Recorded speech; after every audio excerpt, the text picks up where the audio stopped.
Boa tarde a todos os presentes nesta palestra, no segundo dia do nosso simpósio internacional. Muitos devem conhecer o professor Vital Dieudonné, mas eu me permito apresentá-lo. A nossa palestra, que hoje ele ministrará, tem como título Políticas Públicas para a Infância, incluindo o direito ao brincar. O professor Vital Dieudonné é especialista em educação infantil, atuante na área das políticas públicas de educação, membro do Conselho Técnico do Programa A Primeira Infância Vem Primeiro, da Fundação Abrinq, do Conselho Consultivo da OCIP Berço da Cidadania, da Organização Mundial para a Educação Pré-Escolar, a OMEP Brasil, e da Associação Brasileira de Estudos sobre o Bebê, a ABB. Licenciado em Filosofia, em Pedagogia, mestre em Educação e especialistas na área da infância. Coordena o movimento da Rede Nacional da Primeira Infância. Organizou e coordenou e participou ativamente de movimentos nacionais em defesa dos direitos da criança, destacando-se o Movimento Nacional Criança e Constituinte, que conquistou o objetivo de incluir na Constituição brasileira os direitos da criança, o artigo 227, entre outros. E o movimento Fundeb para Valer, que conseguiu a inclusão da creche do Fundeb, entre outros itens relevantes.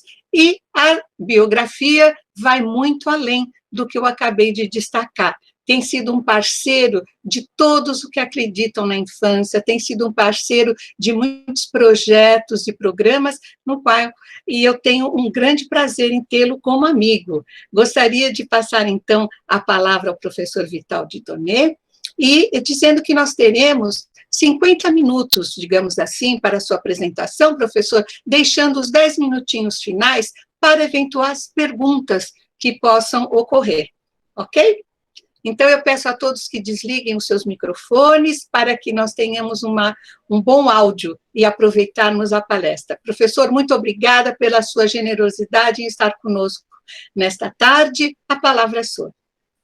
Você não tem que agradecer, não, Vera. Eu é que sou o agradecido dessa tarde, e é uma alegria participar de um simpósio sobre o direito ao brincar. Encontros, descobertas, aprendizagens e encantamento.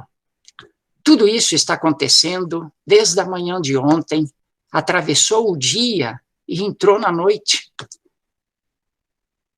Parabéns, Associação Brasileira de Brinquedos Tecas, o direito do brincar. Parabéns e meu abraço carinhoso e agradecido à professora Maria Célia e a toda a sua competente equipe. Esse simpósio, eu tenho certeza, vai marcar um tempo, vai deixar uma marca na história do direito do brincar aqui em nosso país e com os nossos profissionais.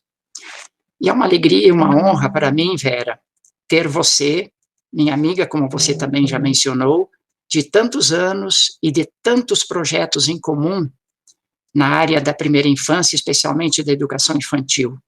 Ter você aqui como mediadora dessa nossa conversa. Um abraço a todas e a todos os que nos acompanham nesse momento.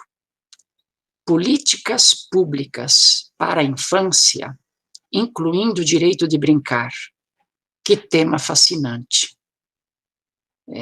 Daniela, pode colocar o slide para a gente fixar esse tema fascinante. Se a gente se fizer, inicialmente, umas perguntas sobre o tema que nos ocupa nesse momento, sobre esse que vocês acabaram de ler aqui na apresentação, e que a Vera mencionou, nós nos colocamos numa atitude de investigação intelectual. Somos, pelas perguntas, incitados a pensar na resposta. E vamos encontrar muitas coisas do nosso conhecimento, da nossa experiência profissional, e somos também incentivados a aprofundar o nosso conhecimento, a sermos curiosos para saber um pouquinho mais, como aumentar as nossas possibilidades efetivas de como profissionais dessa área, das políticas públicas, da política do direito a brincar e de ações específicas, como pesquisa, como divulgação, como organização de espaços, como apoio ao brincar das crianças, a sermos mais eficientes, mais criativos, mais criadores, para transformar uma realidade com a qual a gente, de certa forma, está contente, mas está insatisfeito no sentido que quer algo mais. Então, eu sugiro a vocês que se perguntem comigo o que está dito aqui. O que são políticas públicas? Qual a importância de uma política pública? Temos no Brasil, você tem no seu estado, você tem no seu município, políticas para a infância, em particular, políticas para a primeira infância, que é a faixa de 0 a 6 anos. Que características uma política para a infância deve ter numa terceira década do século XXI? Depois eu vou explicar por que eu situei no tempo, para ser uma política de qualidade. Como e com que vantagens o brincar entra na política pública pela infância? Pode tirar o slide, então, que já vamos refletir um pouco sobre essas perguntas. Olhando para dentro de mim, da minha experiência, do meu conhecimento, da minha prática profissional, eu vou encontrando algumas explicações, algumas respostas a essa primeira pergunta de que são políticas públicas.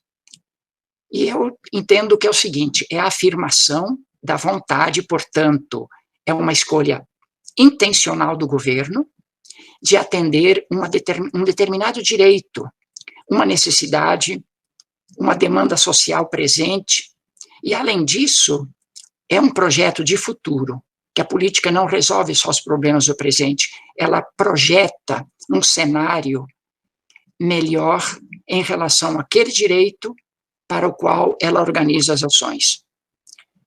Portanto, uma política pública se distingue de ações soltas, isoladas, pontuais, que a gente diria assim, fragmentárias, né, e improvisadas, porque a política tem um olhar, eu diria assim, sistêmico, procura olhar onde aquele direito se situa e como ele se relaciona com outras áreas, com outros aspectos, que abarca toda a realidade. Uma política pública coordena suas ações com as ações dos outros setores, para que elas sejam articuladas ou integradas, sinérgicas e, portanto, mais efetivas.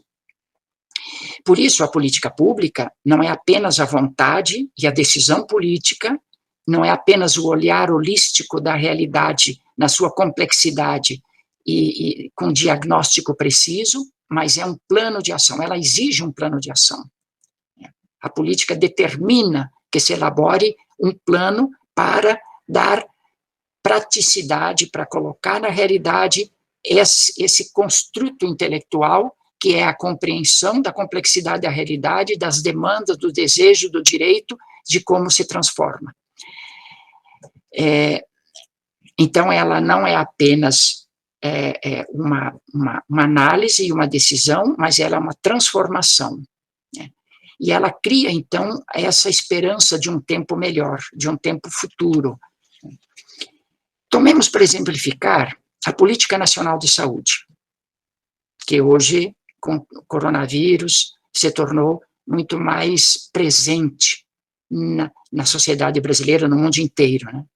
E o SUS ganhou destaque, a importância dele como meio de ajudar a população, a sociedade a vencer essa pandemia.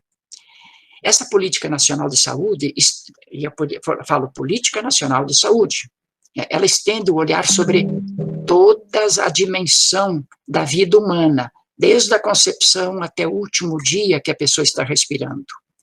E em todas as etapas e toda a diversidade de situações que a pessoa vive. E as demandas que ela tem para viver bem, para ter um bem-estar, que isso significa saúde. Mas essa é uma política nacional de saúde que é bem grande, enorme, ela abrange tudo. Dentro dela existem políticas específicas, por exemplo, a Política Nacional de Atenção Integral à saúde da criança, cuja sigla é PNAISC.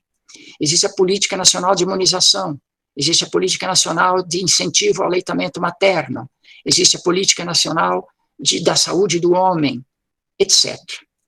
Dentro de uma grande política, existem políticas setoriais, políticas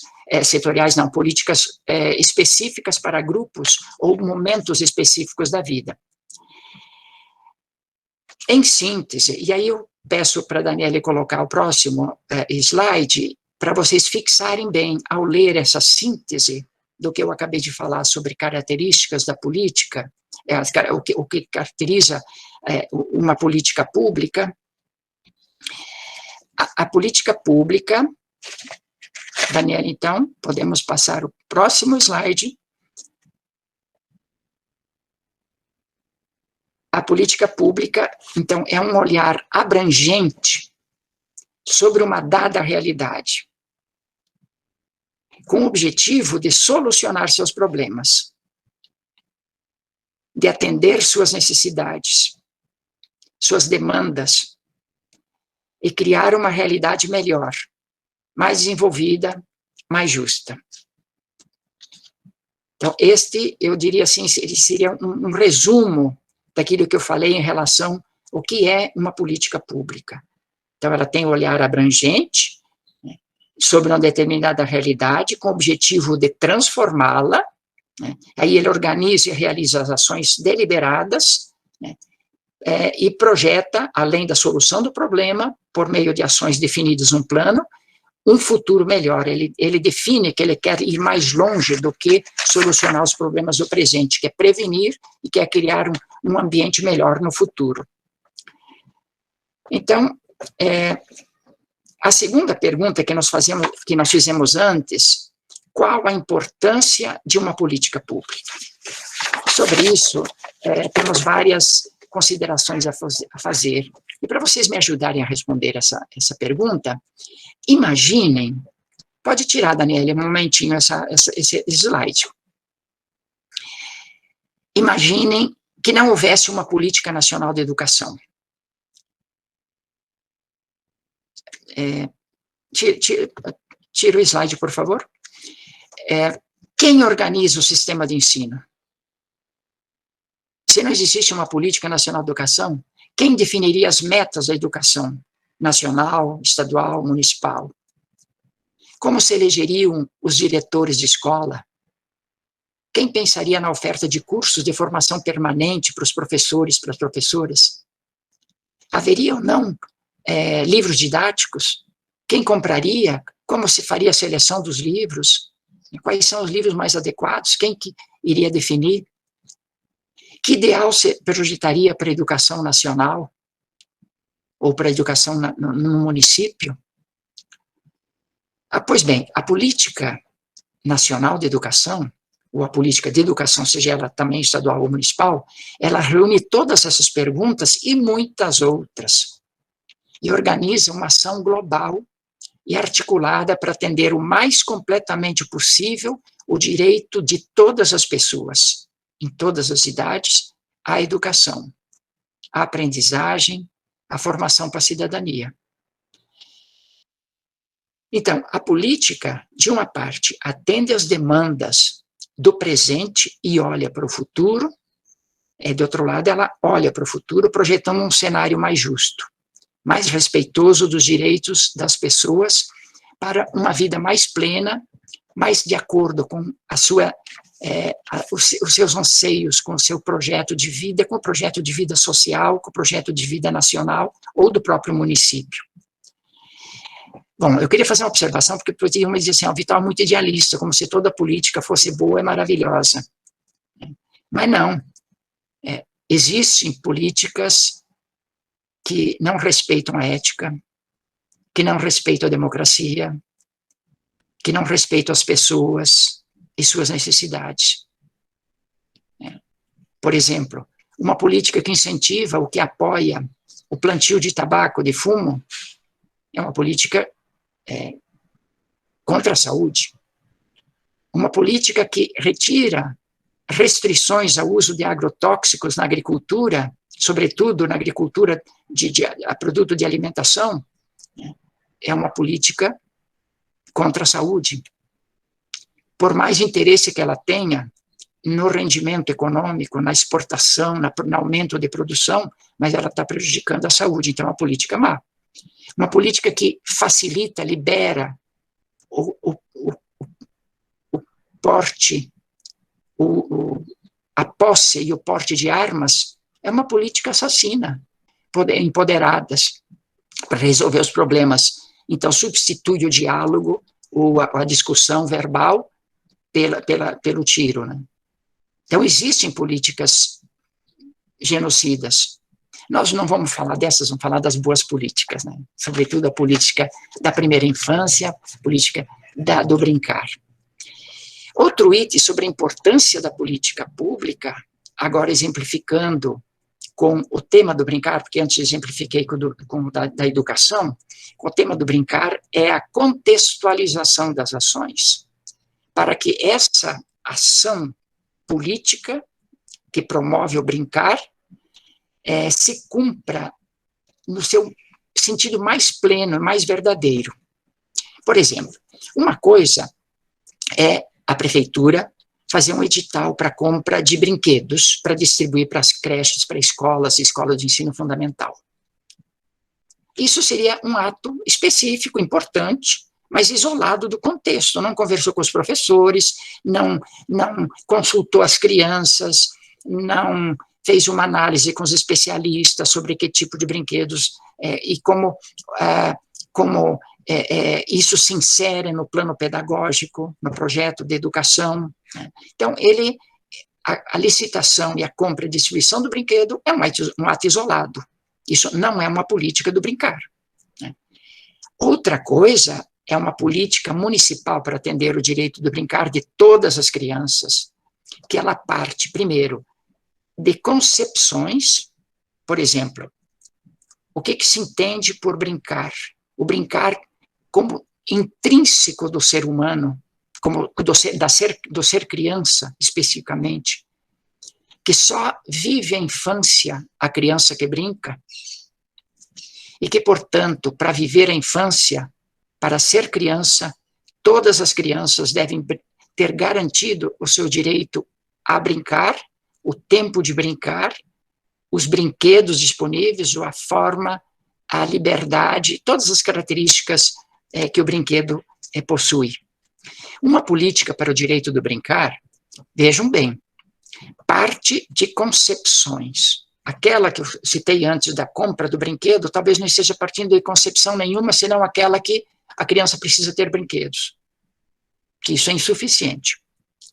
Parte da concepção sobre criança, sua ludicidade intrínseca, a universalidade desse direito, porque ele é de uma criança, mas é de toda criança, de cada criança. Portanto, também das indígenas, também dos quilombolas, também dos ciganos, também das crianças das famílias que vivem na rua, também das crianças de apartamentos apertadinhos. Ele é um direito de brincar das crianças que estão no hospital, das crianças que estão em instituições de acolhimento. É um direito ao brinquedo também, aos jogos de brinquedos. E pensa em que esse direito tem que se estender, e essa condição de brincar tem que se estender a todas as crianças, seja elas urbanas quanto rurais, sejam elas das favelas ou do centro da cidade, sejam elas das famílias pobres quanto da família de classe média e alta, sejam elas na rua, estejam numa instituição de acolhimento, na creche, na pré-escola, na escola, no centro de saúde, nos hospitais, no shopping, no aeroporto. Mas chamou a atenção uma vez, muitos anos atrás, no aeroporto de Copenhague, eu fiquei encantado quando vi não é brinquedoteca, um parquinho dentro do aeroporto para as crianças brincarem, enquanto seus pais ficavam lá, uns no celular, outros lendo o jornal, esperando 1 hora o voo. E quantas crianças, quando isso não tem, ficam aborrecidas, Ou então, hoje, ficam com o celular. E há muitos anos atrás, eu tinha visto isso no aeroporto, como que são inteligentes ou são zelosos por esse sujeito, esse cidadão que vai viajar, mas que ele não sabe, não tem obrigação de ficar 1 hora esperando o seu voo, sentadinho, quieto, calado, mas ele pode estar se divertindo à vista dos pais, diante de um parquinho. Então, essa política para o brincar parte dessas concepções, né? E ela deverá ter necessariamente um capítulo que garanta o tempo de brincar, porque o seu tempo de brincar está sendo suprimido das crianças. Então, é importante que ela se articule com as outras políticas econômicas, de educacionais, políticas da cidade, que a criança possa respeitar, que a criança possa ter tempo e espaço adequado para brincar. Dessa forma, o município coloca o brincar como um objetivo de sua ação na elaboração das outras políticas de educação, por exemplo. Como que a política de educação contempla o brincar? Como que a política de saúde contempla o brincar? Como que a política de segurança pública contempla o brincar, digamos, nos parques, nos ambientes urbanos, na rua? Anteontem, a televisão mostrou crianças brincando na calçada e são assaltadas por um ladrão que rouba ou o brinquedo ou alguma coisa delas. Então, a política de segurança também tem que contemplar o direito da criança a brincar. No meio ambiente, como que a criança vai brincar numa rua onde corre o esgoto, solto, céu aberto? Vocês lembram aquele filme Viver, do Kurosawa? Não vou contá-lo agora, porque não tem tempo, mas vale a pena, quem não viu, procure ver. Estava disponível no YouTube, não sei se ainda se encontra, o filme Viver, do Kurosawa, em que um grupo de mulheres vai a diferentes setores da administração pública pedindo para transformar em um charco. Não, isso não pertence a nós porque tem que ir à administração da cidade. Elas vão na administração da cidade, não é aqui porque nós não mexemos com etc. Aí ele passa em todos os setores. E a pessoa que inicialmente tinha recebido essa solicitação e que vai encaminhando para os demais, entrou em férias, licença, porque ele estava com um problema de saúde muito grave e tenta viver a vida. E não encontra alegria nem felicidade, e a morte se aproximando. Ele retorna ao trabalho, pega esse processo, cria o parquinho, e da sua janela ele vê as crianças se embalando. Então, ele transformou um charco, um lugar de lixão, num ambiente de brincadeiras. Aí, no entardecer, quando as crianças se retiram, ele vai para aquele parquinho, senta num balanço, se embala e voa para o céu. Morre aí. Então, eu quando digo assim, pensar o brincar não é só no ambiente pedagógico, é no ambiente social, no ambiente político, é no ambiente do meio ambiente, da Secretaria do Meio Ambiente, da Segurança, etc. Então, essa política tem esse olhar holístico, ela se preocupa com a abrangência de todos os aspectos que tem a ver com a possibilidade de tornar o brincar alguma coisa efetiva para a criança. Bom, então, a terceira vantagem do brincar, da política, é que ela atende de forma mais completa aquele direito da criança ao qual se refere, porque ela olha para todas as crianças, na diversidade cultural, na diversidade étnica, nas condições pessoais, criança com deficiência, criança mais rápida, criança mais lenta, criança mais introspectiva, criança mais extrovertida, nos diferentes ritmos de desenvolvimento das crianças, em todos os espaços em que elas estão ou que elas têm direito de estar. E nós temos uma quarta pergunta. Vocês se lembram? Eu peço a Daniela, então, que coloque uma quarta pergunta. Nós temos no Brasil... essa eu não coloquei, acho que, Daniela, eu não coloquei slide sobre isso, porque esse aí esse aí tá bem, pode deixar, porque foi o que eu comentei agora. Nós temos políticas públicas pela primeira infância, ou pela infância no Brasil? Sim. A partir da Constituição de 88, Vera, você deve lembrar, né, você era jovenzinha na época, mas você participou do grande movimento nacional Criança e Constituinte, onde a gente reuniu todas as organizações do governo e da sociedade que estavam interessados em defender os direitos da criança na Constituição, e lá entrou o tema do brincar. Por isso que no artigo 227 está escrito lá, e isso, vejam bem, um ano antes da Convenção dos Direitos da Criança da ONU, porque o direito da criança da ONU é de 1990, de 89, né?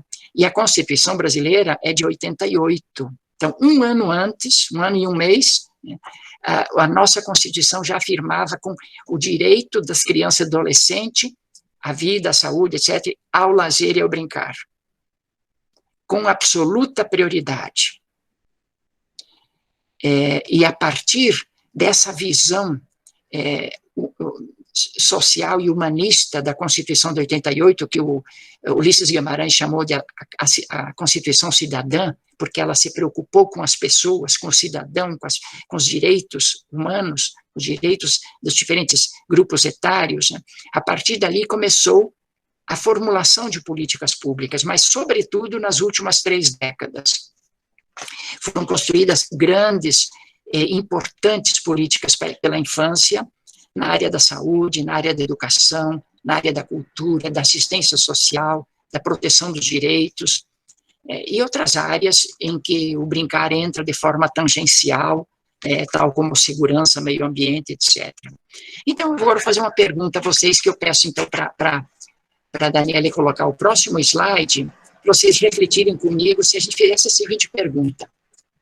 Assim como nós temos um DNA que define a cor dos nossos olhos, a forma do nosso rosto, o nosso tamanho, o nosso jeito de ser, a cor da nossa pele, se vamos ter mais ou menos cabelo, se vai ser loiro ou castanho, preto, se nós vamos ter tal tom de voz. Assim como nós temos um DNA, eu perguntaria, uma política pública tem também um DNA? Ou melhor, a política pela criança tem um DNA? O que é que a caracteriza? Qual é a cor dessa política?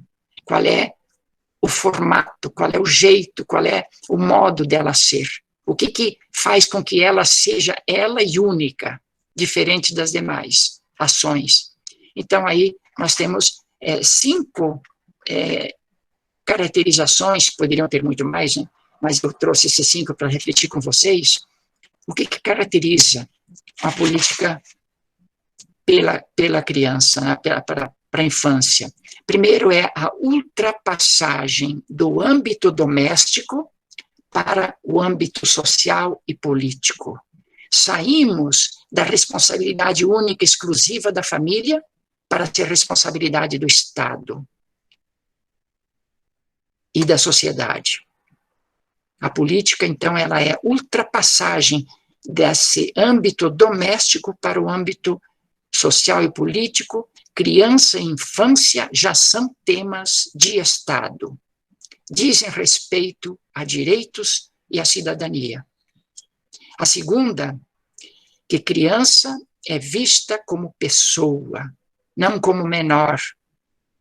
E eu não estou me referindo apenas ao conceito negativo de menor, associado, digamos, à criança, como era num passado não muito distante, anterior ao ECA, né, e anterior ainda à Constituição de 88, né, o menor como pivete, como criança negra, criança com risco social, etc.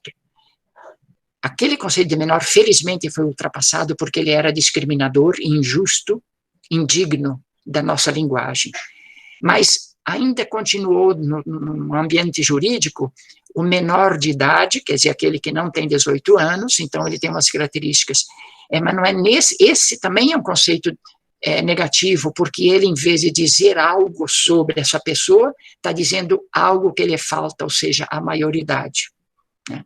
Então, a criança passou a ser vista como criança e não como menor, pessoa na sua inteira dignidade. E como pessoa é única, e única é insubstituível, porque outra que vier é outra, não vai substituí-la. Então, essa pessoa tem uma importância insubstituível, é fundamental. Uma mãe sabe muito bem disso. Se ela tem um filhinho que vem a falecer prematuramente, né, muito cedo, ninguém vai consolá-la dizendo: não chore, a senhora vai ter outro, mas este eu não terei mais, e este era meu filho. O outro que vier será ele, será outro. Né? Então, é insubstituível. E isso a política também tem que considerar, e vocês podem fazer essa reflexão para o brincar. Né? O brincar dessa criança é de esta criança. Se eu não tenho condição de atender hoje, quando ela crescer, para ela já terá passado a oportunidade. Outras virão, mas para essa é irretornável. Né? Outra característica importante, um outro item do DNA da política pública é olhar a singularidade da criança. E, se cada um é um e único, singular, o outro que está ao lado é diferente, lógico, porque ele também é único e singular. Então, o conjunto de crianças é um conjunto de singularidades. Portanto, esse conjunto é diverso. E a diversidade é a condição, respeitar a diversidade é a condição para respeitar a individualidade.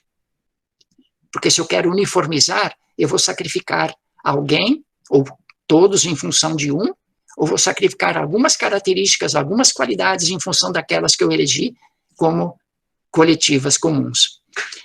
Outra característica do DNA da política pública, e eu estou bastante sempre me referindo às políticas da primeira infância, é a interdependência de saúde sem atender o direito à educação. Você não atende o direito da educação, você não inclui o direito do brincar. Se você não inclui o direito de brincar, você também não está atendendo o direito das interações.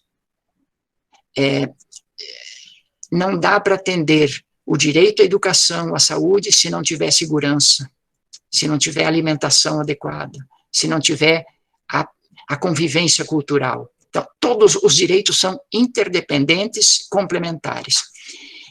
E as políticas, aí nós temos as políticas setoriais, digamos, a da saúde, a educação, da assistência, de cultura, de meio ambiente, tem as já não diria setoriais, mas objetivos específicos do brincar, né, do desenvolvimento motor, de uma criança com deficiência. Você pode estabelecer políticas específicas para itens específicos, mas também, e aí está o avanço nas políticas públicas brasileiras, essa articulação das diferentes políticas da infância, ou que tem alguma coisa a ver com criança, numa política nacional integrada. E no município também. Quando a Vera trabalhava numa organização que atendia em municípios, ela publicou um livrinho maravilhoso sobre o município e a criança, em que ela mostra a articulação dos diferentes aspectos da política municipal para formar um município pela criança. É muito bom aquele livrinho e espero que a Vera possa fazer uma reedição agora com o Marco Legal da Primeira Infância, com o Plano Nacional da Primeira Infância, com a orientação dos planos municipais.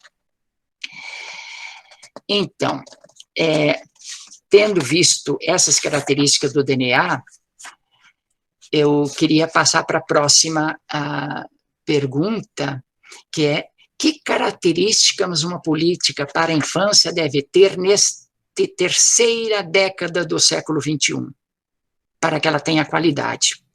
Eu disse no início, quando a gente viu as perguntas, todas em conjunto, eu disse que eu ia explicar um pouquinho por que eu situei a terceira década do século XXI. Pelo seguinte, porque qualidade é um conceito histórico, cultural, situado. Hoje nós temos uma quantidade enorme de estudos recentes, pesquisas, planos, programas, experiências, projetos sobre o brincar, que não tínhamos há 30, 40 anos atrás. Esse seminário, esse simpósio da BBRI está mostrando isso, que fartura de produção, de experiência profissional, de profissionais engajados que têm saberes e que têm conhecimentos e que têm práticas maravilhosas. Esse conjunto estabelece um patamar de exigências para atender o direito do brincar muito mais elevado, mais exigente do que em 1950, apesar de a gente já ter vários estudiosos, pesquisadores e filósofos, sociólogos escrevendo sobre o brincar no passado. Mas hoje nós temos uma produção maior. Então, a qualidade que queremos hoje tem exigências maiores em relação a anos atrás. Então, por isso que eu situei aí quais as características nesta época. E a gente tem uma referência importante para definir as características de uma política para a infância a partir do marco legal da primeira infância, que é a Lei 13.257, que foi aprovada em 2016. Ela estabeleceu princípios e diretrizes para a elaboração e a implementação de políticas pela primeira infância. Eu vou mencionar algumas, que vocês já estão vendo aqui, 8 nesse slide. Fazendo o exercício de as imaginar com vocês como que a gente aplicaria cada uma dessas ao elaborar ou executar uma política pelo direito do brincar. Então, me acompanhe. Primeiro, atender ao interesse superior da criança e à sua condição de sujeito. Quer dizer, eu não vou partir do meu interesse ou do interesse dos pais. Eu vou partir do interesse da criança. O que é que interessa para a criança no brincar? O que é o seu melhor interesse?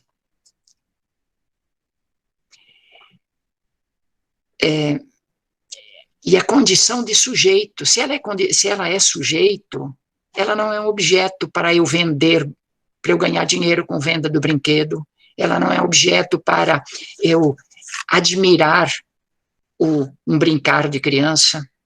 É muito diferente você colocar a criança em situação de jogo para fazer um filme em que você quer uma determinada produção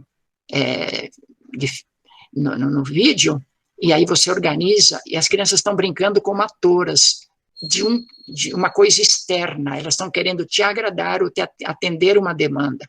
O brincar da criança como sujeito não as coloca numa situação de observação. Elas estão soltas e livres no seu prazer e no seu desafio, no seu sofrimento e na sua alegria do brincar. E essa característica é fundamental para que a política do brincar respeite essas concepções a partir do interesse da criança.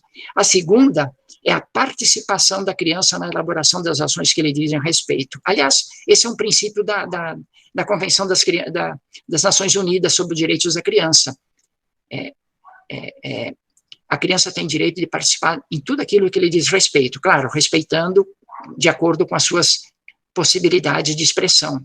Mas lembrem-se o que disse Malaguzzi. A criança nasce com 100 linguagens, e aos poucos nós levamos tirando uma, depois mais outra, e ela acaba ficando só com a linguagem oral.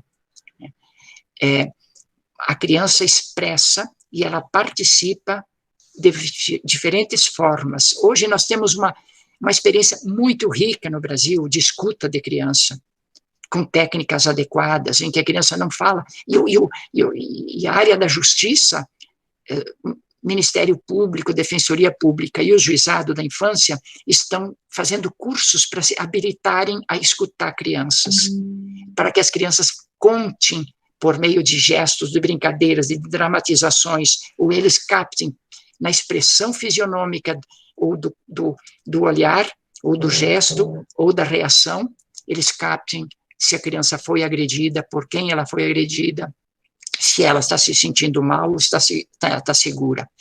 Então, a criança tem linguagem para expressar, nós é que temos que aprender esse alfabeto da comunicação infantil. Terceiro, é respeitar a individualidade e os ritmos da criança. Não preciso comentar isso, porque isso é tão evidente, né? Valorizar a diversidade das crianças e das infâncias. Então, quando se faz uma seleção de livros, de contos e fadas e histórias para criança, de literatura infantil, quando se faz uma seleção dos brinquedos, a gente tem que, primeiro, escutar as crianças também, ouvir as crianças, observar as crianças, ver como é com que elas brincam com mais prazer, com mais entusiasmo e com mais capacidade de descoberta e de afirmação, mas também ver os ritmos de desenvolvimento das crianças e a diversidade de infâncias e de crianças. Não podemos uniformizar as infâncias por meio de brinquedos uniformes, temos que dar essa possibilidade de ter diversidade. Articular as dimensões ética, humana e política da criança cidadã com os dados da ciência e da prática profissional. Esse simpósio está sendo um palco de belas experiências profissionais e de pesquisas, de estudos, de produção científica. Isso tem que articular com as decisões políticas, tem que articular com as concepções do projeto pedagógico, né? Então, essa é uma característica da política pela infância. Adotar uma abordagem participativa e escutar os pais, escutar os profissionais, escutar os especialistas e as próprias crianças, para aprimorar as ações. E, finalmente, promover a formação de uma cultura do cuidado. Estou chegando ao final dessa minha fala, mas eu queria insistir bastante nisso, meus colegas, minhas colegas. Uma cultura do cuidado, ela é muito mais do que ações isoladas de proteção, de evitar acidentes, de cuidar fisicamente, de trocar fralda, de ter uma mamadeira bem limpa, dos cuidados de não contaminação. Muito mais do que isso, o cuidado é aquele olhar zeloso para que as crianças sejam plenas em si mesmas, em todos os aspectos, que elas gostem de seu nome, que elas gostem do seu ambiente, que elas gostem dos seus coleguinhas, que a gente cuide dos seus coleguinhas também, porque é o jeito de cuidar das suas amizades, e cuidando das suas amizades a gente está cuidando da criança, é de cuidar dos seus sonhos. O que ela sonha? Eu tenho respeito ao sonho dela ou não escuto, não valorizo. Então, cuidar de tudo aquilo que faz com que a criança possa constituir-se cidadã e sujeito nesse ambiente, nesse espaço, se afirmando dentro do seu projeto de vida que ela vai construindo dia a dia. A cultura do cuidado, e dentro dele a cultura do brincar, como direito universal de toda criança, é um sonho, claro, é uma utopia. Mas como utopia, e aqui eu recordo um vídeo muito bonito agora fugiu o nome do escritor uruguaio, né, sobre a utopia, em que ele diz que a utopia, a definição de utopia não foi dele, mas foi de um colega dele num debate que eles tiveram numa cidade da Colômbia, e ele fala sobre o significado da utopia. Ele diz que a utopia serve para nos fazer caminhar. Então, nós temos essa utopia da cultura do cuidado e da cultura do brincar, fundamentada nessas concepções de criança e infância como pessoa e sujeito, capaz, competente, participativa. Né? E caminhamos, então, atrás, né, em busca, né, dessa utopia. Eu concluo essa reflexão, Vera, com o poema de Vinícius de Moraes, chamado A Porta, que considero, neste caso desse poema, uma metáfora da política pelo direito de brincar. Então, em vez de porta, é a política do brincar. Veja bem. Sou feito de madeira. Madeira. Matéria morta. Não há nada no mundo mais viva do que uma porta. Eu abro devagarinho para passar o menininho. Eu abro bem com cuidado para passar o namorado. Eu abro bem prazenteira para passar a cozinheira. Eu abro de supetão para passar o capitão. Opa, não aquele. Eu fecho a frente da casa, eu fecho a frente do quartel, eu fecho todo mundo. Só vivo aberto ao céu. Muito obrigado. Que lindo, que gostoso, professor. Nada como associar o afeto à política pública. Isso você faz de uma maneira única. É muito bom ouvir algo que muitas vezes as pessoas, às vezes, ainda não está claro para todo mundo as questões de política pública, né? Muitas vezes com preconceito, mas eu acho que essa sua palestra foi muito esclarecedora, como sempre. Aqui no chat eu estou vendo muitos aplausos, parabéns, congratulações, destacando a sua sensibilidade, muitas pessoas dizendo gratidão, professor, foi muito esclarecedora. Enfim, palestra magnífica, chorando de emoção, pode acompanhar aqui no chat, como as pessoas ficaram atentas e estão sensibilizadas com essa questão. E hoje, desde manhã do dia de ontem, e até agora, passando pelo professor Lino, pelo professor Federico, agora pelo professor Vital, a palavra cuidado e brincar está muito presente nesses 2 dias de simpósio, né? Que gostoso a gente poder ter essa coerência dos pesquisadores, coerência dos educadores, acreditando sempre que esse cuidado ao proporcionar... Vocês estão ouvindo alguns trovões, é que aqui em casa está chovendo muito forte, com muitos raios, tempestade, então pode ser que vocês ouçam alguns raios, alguns trovões aqui.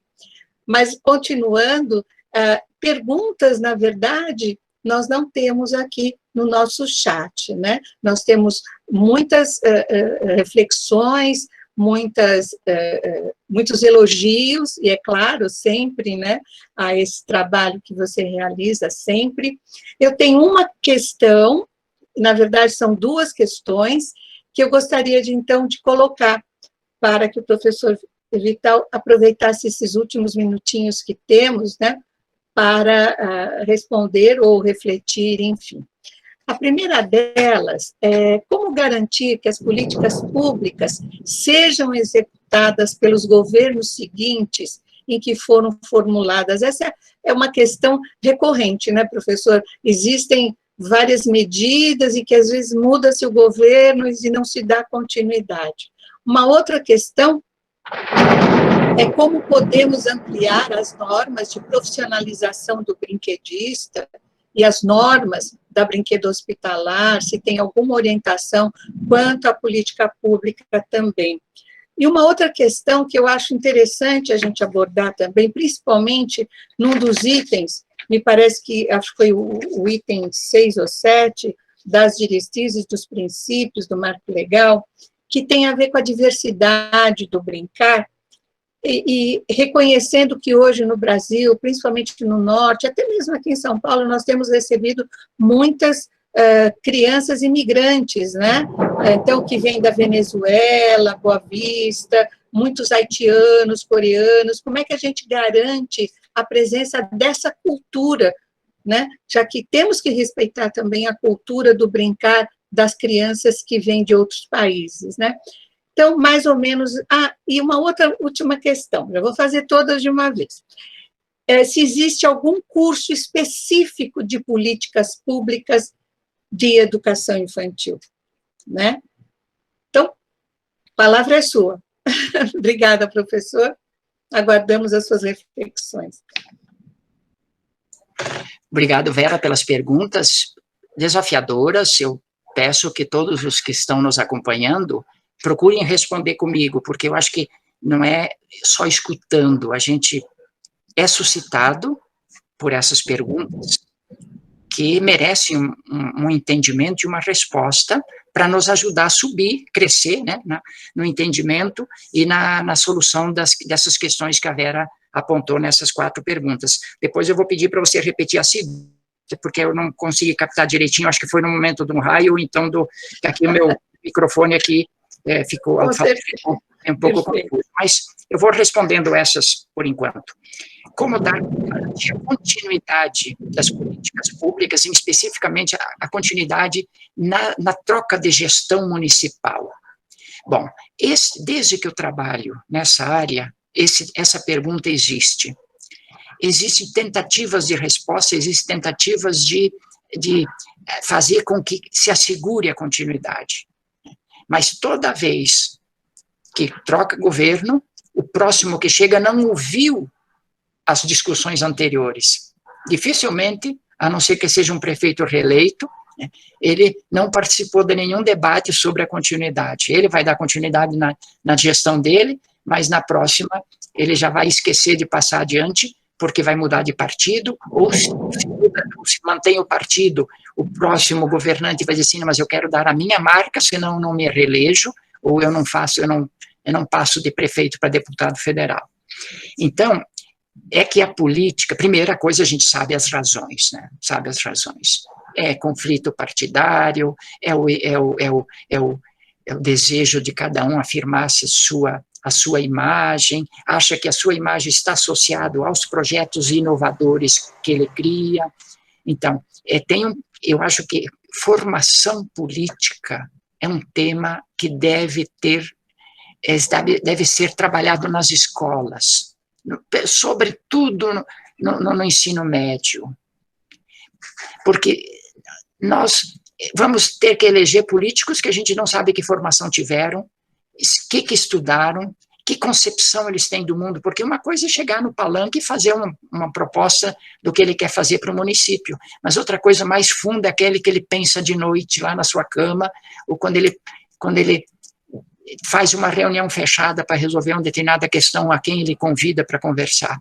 Eu acho que isto aí é o coração que comanda, aí são os valores, aí a ética pessoal de cada um. Então, isso precisa ser formado na escola. A formação política faz parte da formação cidadã. E aí é preciso que comece no ensino médio, porque a gente poderá ter no futuro uma geração de políticos mais éticos, mais comprometidos com a população e não com a sua imagem pessoal. Bom, a outra coisa que eu acho importante para a continuidade é ter instrumentos ou meios que cobrem do gestor a continuidade das boas ações, das boas políticas, dos bons projetos. E como que a gente consegue isso? Eu digo assim, primeiro, se adotarmos mecanismos de participação social na elaboração da política. Porque quando a sociedade participa, ela vai cobrar, ela vai entender que aquele projeto tem a cara de quem construiu, portanto, tem a cara da sociedade. Pode ser imperfeito, mas é melhor do que o perfeito feito por um técnico de fora, que depois vai embora sem compromisso nenhum. Então, quando a sociedade participa, é mais demorado, é mais lento um pouco para elaborar, mas ele tem mais consistência política, mais legitimidade social. E essa sociedade vai cobrar do próximo a continuidade, porque aquele projeto é dela, não é do governador, não é do prefeito que sai do governo. Claro que o governo do momento se compromete, mas ele dá continuidade. Uma terceira característica importante, Vera, eu acho que é políticas e planos de longo prazo. E aí é importante que eles sejam aprovados por lei. Não sejam políticas de 4 anos. Não seja um projeto de curta duração, porque ele terminou, aí o próximo deixa e cria outro. Então, por exemplo, por que a Unesco começou a propor planos de educação decenais? 1990 foi o primeiro plano decenal de educação. 10 anos. E aí, hoje nós temos o Plano Nacional de Educação do Brasil, sempre são 10 anos. Agora, os planos, os Objetivos do Desenvolvimento Sustentável, é 15 anos. Então, é importante que a gente tenha esse olhar de longo prazo e eles sejam aprovados por lei, porque aí o governo tem que obedecer à lei. Claro que ele vai fazer o seu plano de 4 anos, porque ele vai ser o responsável pela gestão, porque um plano de longo prazo ele não entra muito em detalhe. Então, o governo presente detalha o que eu vou fazer desse conjunto nos 4 anos. Então, eu acho que são características importantes para assegurar a continuidade. A terceira, sobre a diversidade do brincar, e a Vera menciona com muita propriedade, eu acho que é com o coração apertado, doído, o caso das crianças imigrantes. Quantas vezes a gente ouviu nos noticiários que famílias da Venezuela, aí em São Paulo, porque pode ser que sim, em outros lugares também, mas a televisão mostrava ali, que são costureiros que vivem lá num subsolo de um prédio, trabalhando 10 horas por dia, as crianças ali também privadas de liberdade, eu chamo isso de prisão para as crianças. Então, isso dói, porque cada criança é um ser humano numa dignidade maior do que o planeta Terra. Daria para trocar Marte, Vênus, a Terra, por um ser humano, porque ser humano é infinito na sua vocação, no seu desejo de felicidade. Então, cada criança tem que receber o respeito a essa dignidade essencial. E seja ela boliviana, venezuelana ou brasileira, ou norte-americana, ou do Paquistão. Então, eu acho que a questão das crianças imigrantes merece uma atenção maior. Lá em Boa Vista existem bons trabalhos interessantes, mas eu já vi relatos de pessoas que são voluntários trabalhando lá, e eu sou bastante amigo da ex-prefeita Tereza Surita, que governou por 3 períodos, primeiro depois interrompeu como deputada federal, e depois 2 períodos como prefeita. O esforço que ela fez, mas não é fácil, porque há uma reação da sociedade, quando são poucas, se aceita, quando são muitas, estão tirando nosso emprego, a nossa criança vai conviver com essa criança, aí as crianças estão na rua rodando, aí elas têm fome, vão pedir, e não tem espaços para brincar. Então, misturam crianças com adolescentes, com adultos, risco de estupro, é uma situação tão complexa e tão difícil de resolver, mas estão trabalhando lá, a Unicef, a Acnur, o Promundo, então, várias organizações estão trabalhando lá, mas eu sei que em São Paulo também. Então, para resumir um pouco essa questão, eu diria o seguinte: eu vejo que se essas crianças são acolhidas nas nossas creches e pré-escolas, as professoras, mesmo não sabendo espanhol, vão estudar, porque o espanhol hoje já é uma língua, é a segunda língua, nossa, além da língua de sinais, então nós já temos que ser, pelo menos, triglotas, português, língua de sinais, e para ser professor, e espanhol. Então, a professora pode fazer uma pesquisa na internet, quais jogos e brincadeiras do mundo, ou dos países tais, existe essa fartura de informações. Ela pode pedir para essas crianças, vamos conversar com o que se brincava lá, quando você era criança, lá na sua casa, antes de você vir para cá. E as crianças vão contar. Então, conta aqui, vamos tentar fazer o brinquedo, e tentar fazer juntos o brinquedo da criança venezuelana. Ou e aí vamos brincar dos diferentes, hoje vamos brincar de brinquedos da Venezuela, agora amanhã do Brasil, ontem nós brincamos brinquedos da Bolívia, dos índios, dos indígenas bolivianos. Então, isso vai dando uma riqueza cultural e um interesse para as crianças. Em torno do brinquedo, elas vão se identificar como cidadãs do mundo, como colegas das crianças de outros países. Se existe... Professor, eu só que nós estamos quase finalizando, na verdade, já terminamos o tempo, e nós temos uma atividade a seguir. Eu gostaria de até complementar a sua reflexão sobre as crianças imigrantes, chamar os pais para dentro da escola para contar também, né? Acho que se as crianças, às vezes, não têm aquela livre expressão ainda no português para compartilhar, talvez os pais possam ir lá e dar uma aulinha sobre brincadeiras do seu país, né? Aproximar famílias, enfim, eu acho que se a gente tiver esse cuidado de nos apropriarmos da importância que o brincar tem na vida, né? Não só da criança, de todos nós, como estamos vendo no simpósio, a gente encontra meios para que isso continue acontecendo, né? Eu, assim, sinto muito, vou ter que terminar essa palestra, mas eu quero, mais uma vez, destacar aqui que as pessoas, gostaria que o senhor depois fizesse a leitura desse chat para compartilhar, né? Pessoas que já participaram de projetos com refugiados, pessoas que gostariam de ficar ouvindo o dia inteiro, você contando e falando, todos agradecendo, gratidão, perfeito, o tempo é pouco, mas isso faz com que mais um tema seja agregado nas nossas intenções de estudo, de pesquisa e de compartilhamento. Professor, eu, em nome da ABRE, de toda a equipe da ABRE, em nome da presidente, professora Maria Célia, eu quero agradecer mais uma vez sua generosidade e dessa palestra tão afetiva e tão esclarecedora. Muito obrigada.